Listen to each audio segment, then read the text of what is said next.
This episode details true crime cases. It contains adult themes and may contain descriptions of violence. It is not intended for children. Listener discretion is advised. Thank you for joining me for today's episode of Once Upon a Crime. This is the last chapter of the series, The Day the Music Died, where I share stories of the tragic endings of musical icons. So far, we have covered stories about a variety of musical talents, including R&B, rock, and rap stars. This story will describe the tale of a beautiful young woman who was talented beyond measure and was a rising star in the world of Tejano music. She was just crossing over onto the pop charts when her life was tragically cut down before she could reach her prime. Join me for today's episode as I detail the life and death of the Queen of Tejano music. Selena Quintanilla was born on April 16, 1971, in Lake Jackson, Texas, to Abraham Quintanilla Jr. and Marcela Zamora.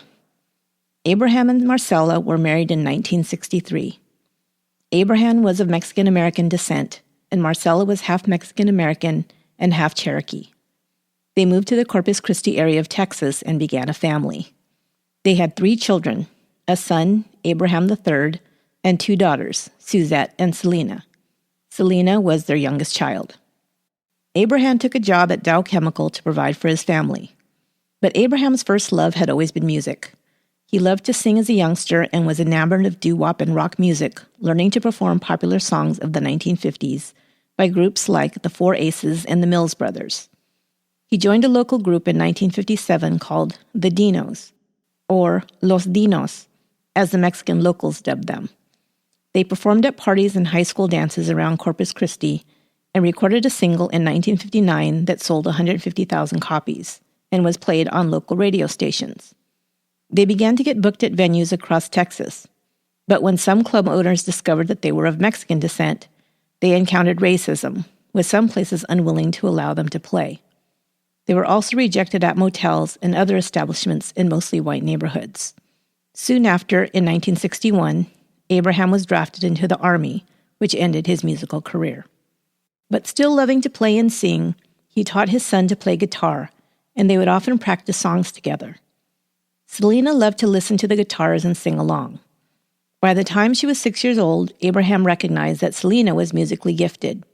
She could sing in perfect pitch. Abraham was once again excited about forming a new band, this time a family band. Abraham had also wanted to own his own restaurant. Now he saw how he could meld his 2 loves together. In 1980, he opened a Tex-Mex restaurant in Lake Jackson, Texas.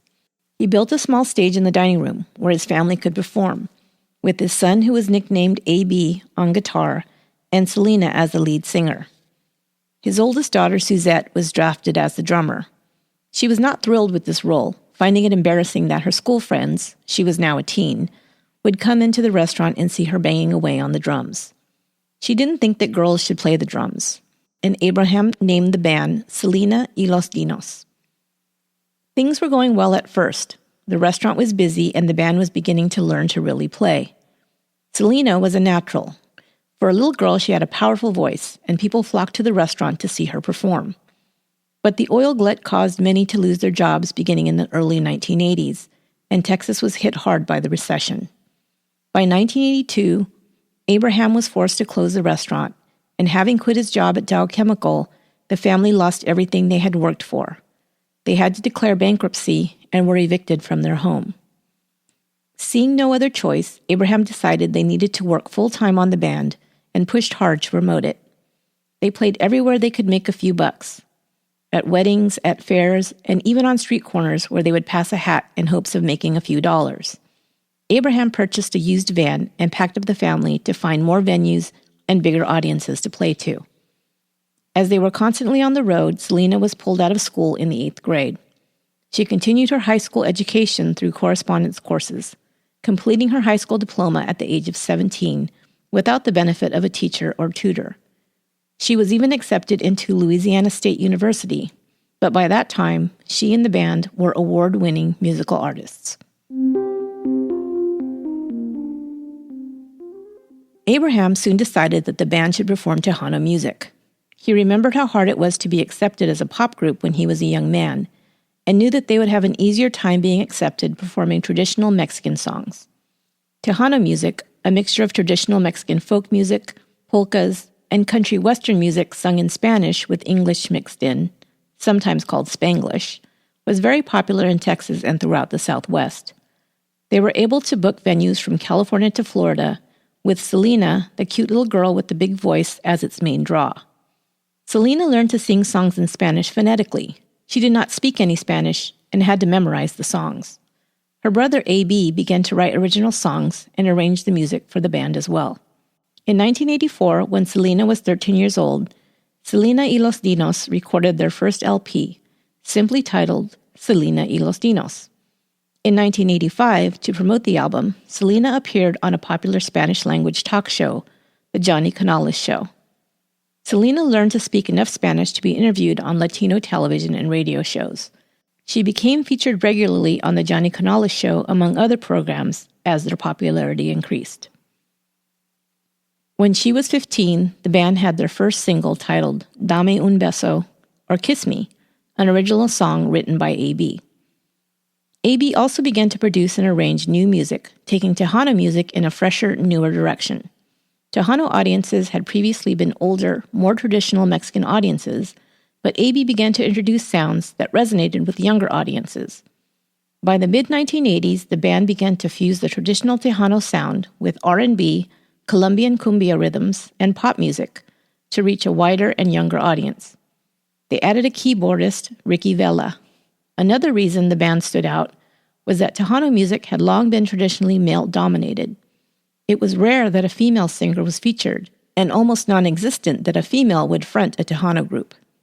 But Selena had something special that kept the audiences flocking to see her. She was a talented singer, could dance, and really put on a fun show for the fans. And people truly loved Selena. She came across as warm and fun and carefree. She went out of her way to connect with her fans and seemed to love to perform for them. The band, especially A.B., was receiving recognition for the quality and creativity of the musical arrangements. A.B. was a talented songwriter and musician. The band released 5 more LPs by 1988. In 1987, Selena won the Female Vocalist of the Year at the Tejano Music Awards for the very first time. It was a category she would win for the next 9 consecutive years. A.B. would be nominated for the first time in 1988 for the Tejano Songwriter of the Year. By the early 90s, Selena was called the Queen of Tejano music. Selena and the band were garnering awards and accolades by the dozens, as well as selling out venues and doing brisk record sales. Big labels were starting to take notice of their crossover appeal to younger and more American audiences. Mostly Latino, but their music was being played in American dance clubs frequented by mixed audiences. The newly formed Capitol EMI label saw the potential of Latino music audiences and opened EMI Latin Records. They were looking for artists to sign when they saw Selena perform at the 1989 Tejano Music Awards. Sony Music Latin was also there. They both approached Abraham with an offer to sign Selena and the band. While Sony had deeper pockets and offered more money, Abraham chose to sign with Capitol EMI. EMI was offering to produce a crossover album for Selena, which would introduce her to American pop audiences, and Abraham also shrewdly realized that Selena would be EMI's only Tejano artist on the label. Sony already had several, and he saw more potential for her to be a standout artist on the label. Selena was always interested in fashion and began to apply her own individual style to the outfits she wore on stage. She would design and sew her own clothes, or modify clothes she purchased to make them one of a kind. She had grown into a beauty and wore outfits that would accentuate her curves. She wore form-fitting bottoms and bustier tops that had become popular with young female performers like Madonna. Selena, however, had been raised in a very conservative religious family. Her father had been a Jehovah's Witness since he was a teen and expected his children and his band to behave morally and portray a wholesome image. He was not happy with his daughter wearing what he called a bra on stage. Selena explained to him that it was simply the new fashion, and as she would begin to do more, defied her father's strict control over her life. Selena was known for her fashion sense and her beauty, as well as her musical talent, and it translated into more fans and more record sales.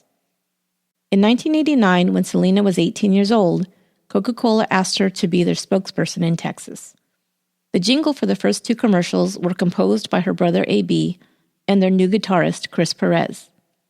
Perez was from San Antonio and had been a rock guitarist preferring to play in metal bands, but was recruited by A.B. and quickly persuaded to join the band after he saw the level of musicianship he would be joining. He was impressed by A.B.'s talents as a songwriter and musical abilities, as well as by Selena. Only a few months after Chris joined the band, he and Selena discovered that they had romantic feelings for each other. They hid their relationship, however, knowing that Abraham would not approve. In 1990, Selena released her second studio album, titled Ven Conmigo.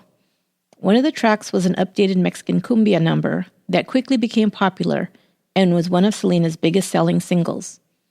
Its popularity grew in Mexico as well as in the States, and the album was certified platinum. A woman named Yolanda Saldivar approached Abraham asking him if she could start a Selena fan club after seeing her perform in concert.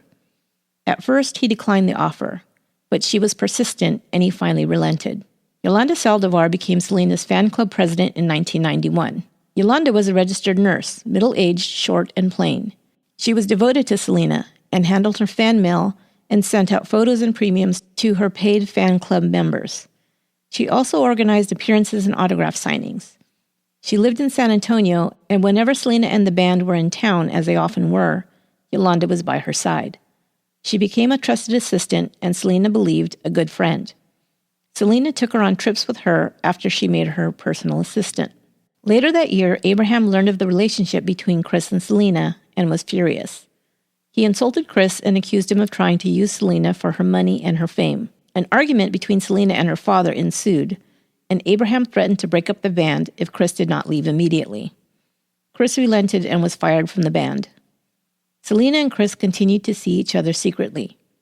They spent the day together on April 1st, 1992, in Corpus Christi at the beach, and Chris left her that evening to stay overnight at a nearby hotel before heading back home to San Antonio. That night, Selena showed up at his hotel and told him that the only way they could be together was to elope. Chris and Selena were married the next morning in a courthouse in Corpus Christi. Within hours, the media reported the marriage. Selena's family heard and tried to find her. Abraham did not want to see her. They moved together to an apartment in Corpus Christi. Before too long, Abraham sought the couple out. He apologized for having backed them into a corner and forcing them to marry in secret. He realized that Chris truly loved her and would take care of her, with or without money and fame. He welcomed him into the family and back into the band. Selena was thrilled. Even though she had success and fame and fortune, Selena was a down-to-earth girl who always wanted to have a husband and a family. Now she really had everything she'd ever dreamed of, and they began to talk about starting a family as soon as they could take a break from touring. But they couldn't do so immediately. Selena's third studio album was released in May 1992, 1 month after her elopement. The album, Enter a Mi Mundo, was critically acclaimed as her breakthrough album, peaking at number 1 on Billboard's U.S. Mexican Albums chart for 19 consecutive weeks. It went 6 times platinum. It also became the most successful Tejano album by a female artist ever. Her next album, Live, was recorded during a free concert at the Memorial Coliseum in Corpus Christi on February 7, 1993. It won the Grammy Award for the Best Mexican-American Album at the 36th Annual Grammy Awards. It also won Album of the Year at the 1994 Tejano Music Awards. In 1994, she appeared in 2 episodes in a Spanish-language soap opera, or telenovela, starring Eric Estrada. You may remember him from the television show Chips, in which he played Frank Poncherello from 1977 to 1983. Yes, that's what happened to that guy. She would also play a small part in the 1995 movie Don Juan DeMarco, acting in a scene with Johnny Depp. In one of the soap opera scenes, she was supposed to kiss her co-star, but she declined to do so. She was married, she explained, and it wouldn't be right. Also in 1994, Selena began a line of clothing based on her own designs and opened 2 boutiques called Selena Etc. in Corpus Christi and San Antonio. Besides selling clothing, both boutiques also had in-house beauty salons. There were plans to open more boutiques in both Monterrey, Mexico, and Puerto Rico. Impressed by the way Yolanda was managing the fan club, she was now put in charge of overseeing the boutique operations. Hispanic Business Magazine reported that Selena earned over $5 million from the boutiques, and along with Selena, Yolanda managed the finances as well as hiring and training staff. Selena's fourth studio album, Amor Prohibido, broke all previous records for a Latin recording. It earned 4 number-one singles, sold over 2 million copies in the U.S. alone, received a Grammy nomination, and won Album of the Year at the Tejano Music Awards in 1994. Critics said that Selena almost single-handedly changed the face and sound of Tejano music, reaching a broader audience and being more profitable than ever before. EMI now believes she had reached and exceeded all goals they had set for her in the Spanish-speaking market, and now wanted to promote her as an English-language American solo pop artist. She began work on her crossover album in 1995. In one story that shows Selena's down-to-earth nature, Selena decided that she wanted to cook a big Mexican feast for her producers and crew at the recording studio. Selena loved to cook, and especially to feed family and friends. While she was cooking, another band was also working at the studio that day. They smelled the food from down the hall. Winona Judd stuck her head in the kitchen and, believing Selena must be the caterer, asked her if it would be possible for her to cook a meal for her band as well. Rather than being insulted, Selena was thrilled with meeting the country music singer, as she was a fan of her music. She found her mistake hilarious and laughed it off. In 1994, all of Selena's business ventures were highly profitable. Besides record sales, she was selling out large concert venues, and her clothing line and boutiques were a success. But it was being reported by boutique employees that Yolanda was becoming more difficult to work for, and there was a high turnover in the boutique staff as many left rather than deal with her. It seemed as if power had gone to her head, and Yolanda was rude with staff and management alike, often firing people whom she disliked. Selena heard complaints about her, but dismissed it as the typical "I don't like my boss" complaints. She thought of Yolanda as a friend and had difficulty believing the stories she heard about her.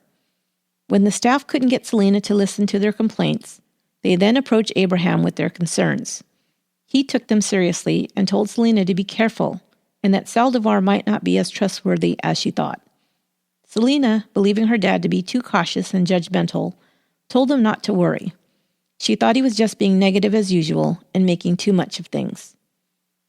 Yolanda had even gifted Selena a ring that she treasured. Selena loved to collect decorative enamel eggs in the Fabergé style.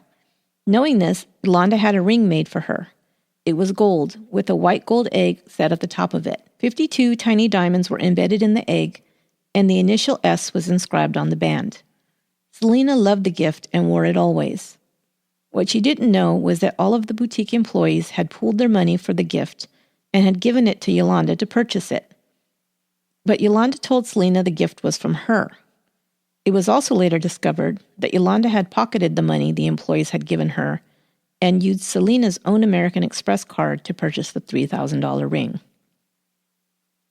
In January 1995, Abraham began receiving complaints from fan club members who said that they had paid for their memberships, but had not received the items that were promised. He began to investigate these claims and soon discovered that Yolanda had embezzled more than $30,000 in forged checks from both the fan club and the boutiques. On March 9th, he called a meeting. In the presence of Selena and her sister Suzette, Abraham confronted Saldivar with the missing funds. He told her unless she could provide evidence to prove otherwise, he would involve the police and file theft charges against her. Yolanda didn't have any answers. She denied knowing anything about missing money, but they didn't believe her. Abraham wanted to ban Yolanda from having any contact with Selena, but Selena didn't want to completely dissolve ties to her yet. While she was shocked and hurt when confronted with the evidence that Yolanda had been stealing from her, she had made her an important person in the running of the boutiques, and Yolanda was in charge of the newest boutique that was set to open in Mexico. Selena was also concerned because Yolanda had important business documents and tax records that she would need to get back from her. Yolanda promised to get the documents to Selena and also to bring proof that the missing money was all a mistake. 2 days after the meeting, Yolanda purchased a gun after undergoing a background check. She then left to Monterrey, Mexico to see to some of the details about the new boutique.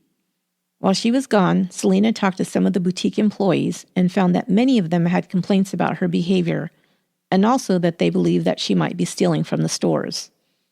Angry now, she confided in her husband what she'd learned. She didn't want to involve her father, but Chris also advised her to fire Yolanda immediately. Selena, however, was still worried about all the paperwork Yolanda still hadn't turned over to her. While she was now also ready to cut ties with Yolanda, she wanted to wait until after she got the needed documents.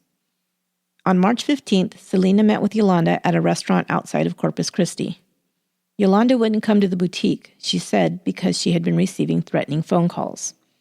Yolanda turned over most of the paperwork and tried to make Selena feel sorry for her. She said that she felt she should resign. Realizing that some important documents were still missing, Selena, thinking fast, said, No, don't quit. We still need you for the Mexico boutique. Not really meaning it, but wanting to keep her from disappearing before she could retrieve the rest of the papers. Once she said that, Selena saw Yolanda's demeanor change. She was now in a happy mood, acting like they were best friends again. Then Yolanda told her she wanted to show her something. She then reached into her purse and pulled out the gun. She told her she had bought it for protection. Selena suggested that she should take it back, as it could be dangerous. Yolanda did take the gun back to the store that day, only to return to the store on March 26th and purchase it again. On Thursday, March 30th, Yolanda called to say that she was staying at the Days Inn Motel in Corpus Christi and that she had the missing paperwork that Selena needed. Chris and Selena drove over to the motel that evening. Selena asked Chris to stay in the truck while she retrieved the paperwork. After a few minutes, when Selena hadn't returned, Chris went to the room to check on her. The door was open and he saw Yolanda sitting on the bed crying. Selena was standing up, facing her, and also looked upset. He asked if everything was okay. Selena said it was, and together they walked back to the truck and left the motel. On the way home, Selena told him that Yolanda had been telling her that she had been raped while she was in Mexico the previous week. Selena had offered to take her to the hospital, but Yolanda declined. Selena felt it was probably another lie used to try and manipulate her. Selena also realized that the bank statements she'd been promised were still missing from the folder of papers Yolanda had given her. Chris told her to forget about it. Yolanda called her home that night, saying that she had found more papers and wanted Selena to come back to the motel alone. No, she told her, it's too late. We'll come back tomorrow. Early the next morning, Friday, March 31st, Selena got up early as she usually did. Chris did not know it, but Selena left the house early because Yolanda had requested that she take her to the doctor to be checked out that morning. Selena picked her up, taking her to the doctor's regional hospital, where she was examined. Doctors found no evidence for the rape that Yolanda had reported. Selena, angry at being lied to once again, drove her back to the Days Inn motel. It was just after 11 a.m. Selena accompanied her to the room to get the documents she was promised. It seemed that once there, an argument ensued. Selena would have been very angry by this point, having been subjected to runarounds, lies, and manipulations by Yolanda. Yolanda later testified that she had demanded Selena give her back the ring that she had gifted to her. While she was pulling off the ring, Yolanda reached for the gun she had hidden in her purse. At about 11:45 a.m., a motel employee saw a young woman running fast out of room 158. He saw a shorter, older woman also leave the same room with what looked like a gun pointing out in front of her. The young woman was, of course, Selena. She had been shot once as she fled the room and hit in the lower right shoulder, severing a major artery. Even so, Selena was able to run over 130 yards and around the front building to the lobby, where she collapsed on the lobby floor. She begged the staff to lock the front door, afraid she was being followed. She was also able to tell them what room she had come from and the name of the shooter. Yolanda, she said before she lost consciousness. The ring was still clutched in her hand.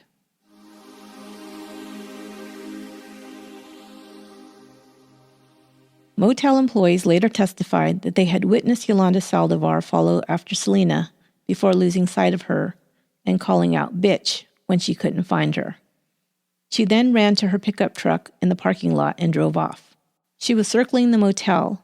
It seemed she was still looking for Selena. Motel staff had called 911 for the bleeding Selena, and the first officer on the scene cut off the truck in the parking lot. Yolanda was now blocked in. She pulled into a spot in the parking lot and placed the handgun to her head. Selena was quickly taken by ambulance and rushed into surgery. After 50 minutes, doctors realized that the damage was too great to her pierced artery for any life-saving measures. She was pronounced dead from blood loss and cardiac arrest at 1:05 p.m. She was 23 years old.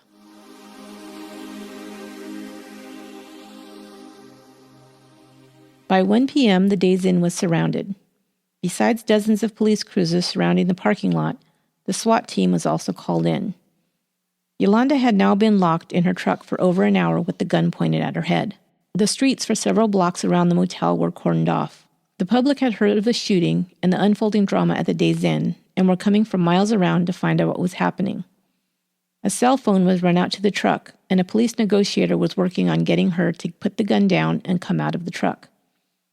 Yolanda was alternately crying, threatening suicide, and lashing out angry at police, Selena, her family, and anyone else she thought had ever wronged her. The negotiator, realizing how unstable she was, tried to get word out to radio stations to not broadcast the fact that Selena had died. He was afraid if she knew that there would be nothing to stop her from either committing suicide or trying to shoot her way out of her situation, possibly endangering the lives of officers or the public. But before they could reach everyone, she heard the reports on the radio in her truck. She began to wail, saying she couldn't go to jail because they'll kill me. Yolanda Saldivar had just become the most hated person in Texas. Finally, at around 9:30 p.m., the negotiator got Yolanda to agree to give herself up. As the SWAT team moved in and took her into custody, the crowds from down the block began to cheer. Selena's family was informed that Selena had been hurt and was in surgery. By the time they arrived, she was gone. They were stunned and stayed in a state of shock for some time. Nobody could believe that their daughter, their sister, their wife, their friend, so beautiful, so vibrant, could be gone so quickly. The fans also began vigils that would last long into the night and into the days to follow.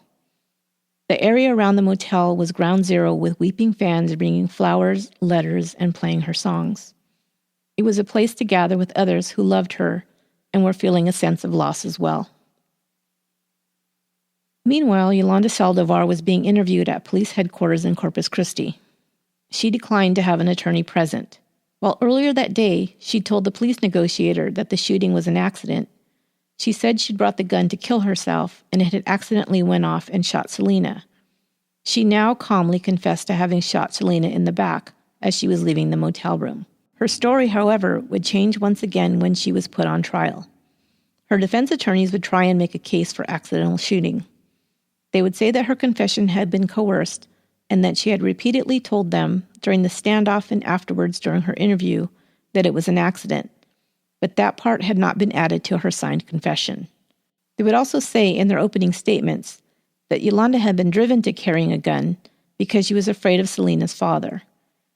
They'd say that Abraham had threatened her, that he was a control freak who felt threatened by Yolanda's friendship with his daughter. But the prosecution countered with a preemptive strike, putting Abraham on the witness stand first. He was sympathetic as a father, obviously grieving for his murdered daughter. He also vehemently denied some of Yolanda's statements she had made about him during the 9-hour standoff, statements that had been recorded in their entirety. She had said that Abraham threatened her, that he went behind her back and told people, including Selena, that she was a lesbian, and even that he had raped her. The defense realized that trying to position Abraham as a villain would probably backfire with the jury and decided against this strategy. The defense tried to stick with the accidental shooting claim and the coerced confession. After hearing from motel guests and employees who witnessed Yolanda following after Selena with the gun still pointed in her direction, and hearing her yell out angrily, "Bitch," the jury didn't buy the accidental shooting theory. They also heard testimony about Yolanda purchasing the gun 2 days after she was first confronted by the family about the embezzled money. After meeting with Selena and believing she wouldn't be fired after all, she had returned the gun, only to repurchase it 4 days before her final confrontation with Selena. The jury was given the option of finding Yolanda guilty of first-degree murder or not guilty. After only 2.5 hours of deliberation, they found her guilty of first-degree murder. She was sentenced to life in prison with the possibility of parole after 30 years. After being transferred to the women's prison in Gatesville, Texas, she was repeatedly threatened by other inmates and was put in isolation for her own safety. She spends 23 hours a day alone in her cell. Her first eligibility for parole will be on March 30th, 2025. One question most often asked about this tragedy is, who was Yolanda Saldivar and how could this happen? Most can't understand how someone who professed to be her number one fan and biggest supporter could end up murdering someone she said she loved like a sister. Yolanda Saldivar was a 30-year-old nurse who still lived with her parents and had few friends when she met the Quintanilla family. She cared for terminally ill cancer patients, and often her patients were the only people she interacted with on a daily basis. When she was brought into the fold of Selena's family, she felt a sense of purpose and power, perhaps for the first time. She felt important and needed. In short, she made Selena her whole world. She quickly became jealous of anyone else Selena became close to. Selena had hired many of her friends to work in her boutiques, and one by one, Yolanda drove them away. She wanted to be Selena's best friend. Her identity was wrapped up in being important in Selena's world. But she was also greedy. She was making a good salary working for Selena, but she started stealing from the company. She began to feel entitled to have whatever she wanted. It made her feel special, and in some ways she felt that everything was hers. This was why she was able to lie and tell Selena that the ring was a personal gift from her, not from the whole staff, and she didn't even feel guilty for having paid for it out of Selena's account. During the trial, it was discovered that Yolanda had also embezzled money from a previous employer. She paid the money back to the company and the charges were dropped. It was also reported by a former roommate who had rented a room from Yolanda that she didn't just have pictures of Selena in her apartment, but that the walls of her home were covered with her images. She testified that Yolanda seemed obsessed with the singer, and creeped out, the roommate moved out of the apartment after only 2 weeks. During the trial, Yolanda's parents showed themselves to be devoted and loving towards their daughter. Her mother attended every day of the trial, often accompanied by Yolanda's father, and more than one of her 6 brothers and sisters, and countless nieces and nephews. It seemed like even though Yolanda received love and attention from her own family and from the Quintanillas, it was never enough for her. She wanted more and more, and when she was threatened with losing her friendship with Selena and her prominent position in the business, she snapped. She now hated Selena and wanted to punish her and take her away from everyone else who loved her. Selena's only mistake was being too trusting and too accommodating. She considered Yolanda a friend and tried to give her every benefit of the doubt, but finally had to accept the fact that Yolanda was not a good friend, but a user and a manipulator. Until almost the last moment of her life, she wanted to believe Yolanda, even taking her to the hospital after her false claims of rape. But she'd finally seen her for what she truly was, and her fatal mistake was turning her back on Yolanda, most likely never fathoming that she would actually shoot her until it was too late. Selena's passing sparked numerous vigils and memorials in her honor. Her funeral drew over 60,000 mourners. Her closed casket was on view with fans, showing up as early as 4 a.m. to pay their respects beginning at 9. A rumor began to spread that afternoon that the coffin was empty. To calm the crowds, the family made the decision to open the casket. Selena's body could be viewed wearing a purple outfit she'd worn to the 1994 Tejano Music Awards and clutching a single red rose. The last mourners filed past, and the coffin was closed at 10 p.m. 2 weeks after her death, George W. Bush, governor of Texas at the time, declared her birthday, April 16th, Selena Day in the state. The crossover album Selena had recorded right before her death, titled Dreaming of You, was released in July 1995. It sold 175,000 copies on the first day of its release. Selena became the third female artist to sell over 300,000 units in 1 week, after Janet Jackson and Mariah Carey. It debuted at number 1 on the U.S. Billboard chart, becoming the first album by a Latino artist to do so. Selena was honored with a museum and a life-size bronze statue in Corpus Christi, Texas in 1997. The gun used to shoot Selena at first went missing. It was later found at the home of a court reporter. The family asked that the gun be dismantled. It was, and the pieces were thrown into the Corpus Christi Bay in 2002. In 1997, a film about the Tejano star, titled Selena, was released in theaters. Jennifer Lopez plays Selena, and Abraham was portrayed by Edward James Olmos. The film grossed over $35 million in the U.S. Selena's family and her former band, Los Dinos, held a tribute concert in 2005 on the 10th anniversary of her death. It was broadcast live on Univision and achieved a 35.9 household rating, becoming the highest-rated Spanish-language program in the history of American television. Soon after Selena's death, Abraham Quintanilla and his family started the Selena Foundation, a charitable organization which assists children in crisis. Abraham Quintanilla has appeared in numerous television specials about Selena. He continues to produce new acts in the music and film industries with his record company, Q Productions. Suzette took over the management of Selena's boutiques and Selena Merchandising. She still works for Q Productions and is married and has one child.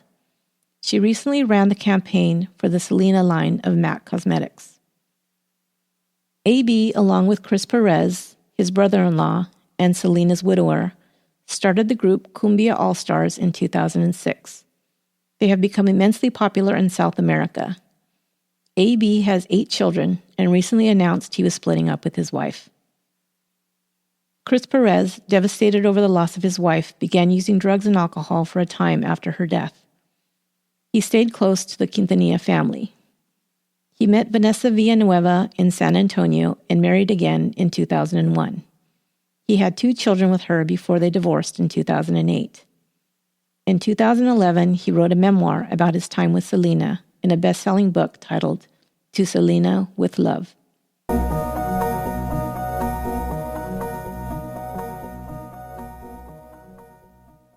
That will do it for this episode of Once Upon a Crime. This concludes our series, The Day the Music Died, but I'll be back next time with a brand new series, and I hope you'll join me then. Once Upon a Crime is written, produced, and edited by me, Esther Ludlow. If you like the show, please subscribe to it in iTunes, and don't forget to rate and review. And I want to say thank you to some of my most loyal listeners. I appreciate your comments and feedback. Maria Ortiz, Callie Tudor, EJ Hammond, Katie Stevenson on the Facebook page, and Mark Carr, Mr. Hyde, Rambling, and Mr. Shaw on Twitter. And big thanks to Ellie McLennan from the podcast Insight and Haley and Lindsay from the Curiosity Kills podcast. Until next time, be good to one another.